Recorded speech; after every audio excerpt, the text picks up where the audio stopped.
माळ घाला म्हणून नवरात्रमध्ये कंटिन्यू मात्र तुमच्याकडून 18 माळी झाल्या पाहिजे. 18 माळी घाटाला गेल्याच पाहिजे. काही काही घट बसून देते तर ते म्हणते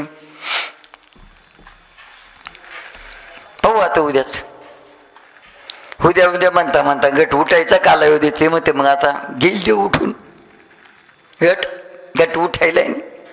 अहो घट मांडला तिकडे घट्टी बसायचं असतं. उत्तर प्रदेश तिकडं पाहिलं तुम्ही, इतकी श्रद्धा आहे. अशी उभेच राहते, हातावरती घट बसवते. फार एवढलं म्हटलं धन होतं ते, पण मात्र लघवीला नाही, लॅट्रिंगला नाही, काही नाही, पाय सुद्धा हलवत नाही हो, अशी बसवते घट. आम्ही स्वतः पाहिलेले नवरात्रमध्ये. डायरेक्ट असं झोपलेल्या स्थितीमध्ये बेंबीवरती घट बसवते. एवढलं मोठलं ते गहू उगते ते धन एवढं मोठले, पण काहीच नाही. एवढी मोठी जबरदस्त. पण आपली श्रद्धा कुठपर्यंत आहे?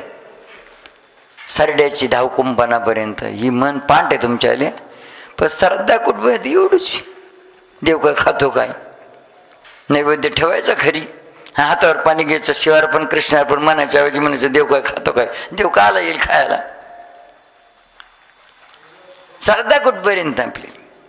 इकडे काहीच नाही. धरायचं नवरात्र म्हणून धरायचं नवरात्र, पोटभर फराळ खायचं, झाले नवरात्र. खाला महिषासूर दैत्य जाईल. म्हणून मात्र गटी बसणं शक्य नाही ना तिथं. गटी बसणं शक्य नाही तर तिथं मात्र सकाळ आणि संध्याकाळ मात्र अखंड दिवा लावा तुम्ही घटी बसल्यासारखे. मग सकाळी दिवा लावला तुम्ही, तिकडं घरापर्यंत पोचत नाही तर मांजरांना वाट नेली, जाऊ द्या नेली, पण कमीत कमी संध्याकाळी येऊन पुन्हा मात्र वाट डबल लावा. संध्याकाळी दिवा लावून मात्र तुम्ही घरापर्यंत पोचत नाही तर मांजरांना वाट नेली, उंदरांना नेली, पुन्हा सकाळी येऊन पहा आहे का नाही. कमीत कमी 9 दिवस सकाळ आणि संध्याकाळ तरी मात्र घाटाला भेटायला गेलं पाहिजे. घाटाला 2 माळी मात्र घातल्या पाहिजे. 2 माळी एक कवा सूर्यनारायण डुबण्याच्या अगोदरच कुठं तुम्ही जिथं राहाल तिथल्या झाडाचं पानं तोडा. असं बंधनच नाही ह्या झाडाचं चालत नाही. कुठल्या बी काँग्रेसचं पानं तोडा, कशाचे तोडा. सूर्यदेव मावळण्याच्या अगोदर मात्र 2 झाडाचे पानं फुलं तोडा. आणि सूर्यदेव मावळण्याच्या अगोदर मात्र 2 माळी बनवा. एक सूर्यदेव मावळल्यानंतर टाका आणि दुसरी सूर्यदेव उगवण्याच्या अगोदर टाका. आपण मग तो धुणं चुनं मांडे गुंड करून मग जाऊ दुपारा गेलो काही ते का पाहून होईल. एक सूर्यनारायण मावळल्यानंतर एक दुसरी सूर्यदेव उगवण्याच्या अगोदर, ह्या 2 माळी एका दिवसाच्या. अशा मात्र नवरात्राचे 9 दिवस, 9 दूनी 18, 17 माळी मात्र तुमच्या अशा पाहिजे. आणि 18वी माळ जी आहे तर नवरात्राच्या रात्रीला, तुमच्या 9व्या रात्रीलाच घट म्हणजेच उपास सुटून जाते. 9व्या रात्रीला देवी मातेला यश येतं. 9व्या माळीला देवी मातेला यश येतं. 9व्या माळीला घट हालून घ्यायचं असा आणि तिच्यापासलं सगळं धन उपटून घ्यायचं. आणि दसऱ्याचा सूर्यदेव उगवण्याच्या अगोदर मात्र ती माळ एक बनवायची. ती माळ मात्र धन्याची घालायची. थोडंसं शिल्लक धन राहील ना ते थोडीशी जुडी बांधून माता वगैरे आपल्या डोक्याला पाठीमागून बांधाड. वर्षभर डोकं दुखणार नाही, पण वर्षभर नाही बांधून ठेवायचं ते. आता तिथं फक्त राहिली घाटाची माती आणि घाटाचं गाडगं. आता ही घाटाची माती घाटाचं गाडगं दसऱ्याच्या दिवशी दुपारून 3 वाजेनंतर घट उठवायचं. 3 वाजेनंतर तो घटाची माती आणि घटाचं गाडगं घेऊन जायचं. त्या माळी बिळी घेऊन जायच्या, पाण्यात विसर्जन करून द्यायच्या. ती माती विसर्जन करायची आणि त्याच पाण्यामध्ये घरातली ती सुपारी बुडून घ्यायची. ही सुपारीची दुसरी आंघोळ. आणि मग तेच गाडगं स्वच्छ पाण्यानं धुवून भरून आणायचं, स्वच्छ पाण्यानं. आणि तेच पाणी मात्र तुम्ही चमच्या प्या. तुमच्यातला महिषासूर दैत्य जाईल, राग जाईल तुमच्यातला. एकुलता एक मुलगा मात्र आईबापात बरोबर बोलत नसेल तो बोलायला लागेल. एकुलता एक मुलगा आईबापातून बाजूला राहत असेल तो एकत्र राहील. आता आपला कार्यक्रम पाहिला तुम्ही, ते घटाचं गाडगं तर तिकडंच टाकून आले. काही काही घट बसवलं तर उठायलाच गेले नाही. काही काही इकून तिकून आणलं ते घटाचं गाडगं तर पालथं करून तबा घासायला लावला. केलं वर्षात पालथं आपलं. काही काहीचे त्या दिवाळीच्या पंत्या आहेत त्या पंत्या तवा घासायला पाहिले आम्ही.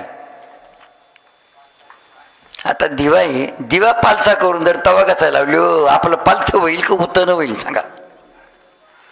अहो दिवाळीच्या पंत्या त्या काही बिघडून जाते काय? त्याचं काही मशनरी बिशनरी ते दिवाळीच्या पंत्या तुम्ही वर्षभर ठेवा, छोटा मोठा उत्साह येईल.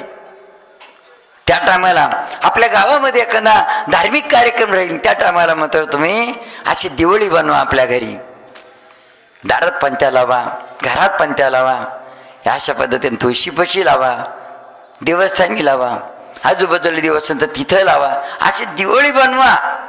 निश्चित मात्र देवाची शक्ती तुमच्या घरामध्ये राहील, सुख शांती. काही फक्त दिवाळीचाच पंत्याचा उपयोग करते तुम्ही. बघ इतर वेळेस मात्र सगळ्या पंत्या वर्षभर तवा घासायला. इथं मात्र मग ते गाडगं जे आहे ते गाडगं सुद्धा पूर्वीच्या काळी तुम्ही पाहत होते पैसे सुद्धा गाडग्यात होते. पैसे सुद्धा गाडग्यातच होते की नाही. गाडगेवर त्याला उत्तळणी अशा गाडगे खाली मोठं वरती छोटं, त्याच्यावर छोटं, त्याच्यावर छोटं, त्याच्यावर छोटं, आणि त्या गाडग्यात मध्ये पैसे राहायचे म्हणून पैसे टिकत होते. आता बँकेत राहते, फोन पेवर चालली ती म्हणून टिकाणा. फोन पे आल्यापासून सगळी परेशानी झाली, एकाच्या चेहऱ्यावर. मग ते गाडगं करायचं काय? अहो ते गाडगं जेव्हा पाणी आणलं तर ते पाणी सगळ्यांना प्यायला द्यायचं, तुमच्यातला राग जाईल. आणि तेच गाडगं घरात ठेवायचं. महिना 15 दिवसामध्ये आपल्याकडे दूध नसलं तरी मात्र दुसरीकडून दूध आणून त्याच्यात इरजण टाकायचं, दही बनवायचं, आणि प्रत्येकाने 8-15 दिवसात मात्र हातावरती प्रसाद म्हणून दही चाटायचं. तुम्हाला दिवाळीची वाट पाहायची गरज नाही, कायमची दिवाळी तुमच्या घरात राहील. म्हणून ह्याच गोष्टी मात्र आपण करायचं म्हणून करायचं, आणि त्याचा काही अनुभव येत नाही. असं आपण किती बदल करायचा प्रयत्न केला तर मात्र बदल होत नाही. याच्यावरती आता तुम्ही म्हणले बा आपली दिवाळी व्हायची, किती समजून सांगा, नको बाबा आपल्या बापानं लय कष्ट केली, लहानची मोठं केलं, हे सगळं तुझ्यासाठी ना, असं सांगून शिकून त्याच्या डोक्यात प्रकाश पडणार नाही, त्याचा राग जाणार नाही, त्याच्यातला महिषासूर दैत्य जाणार नाही. त्याला नवरात्रामध्ये भाजीवरच ठेवा लागल, भेंड्यान, चक्कीन, डांगर. आता एक उदाहरण सांगतो तुम्हाला.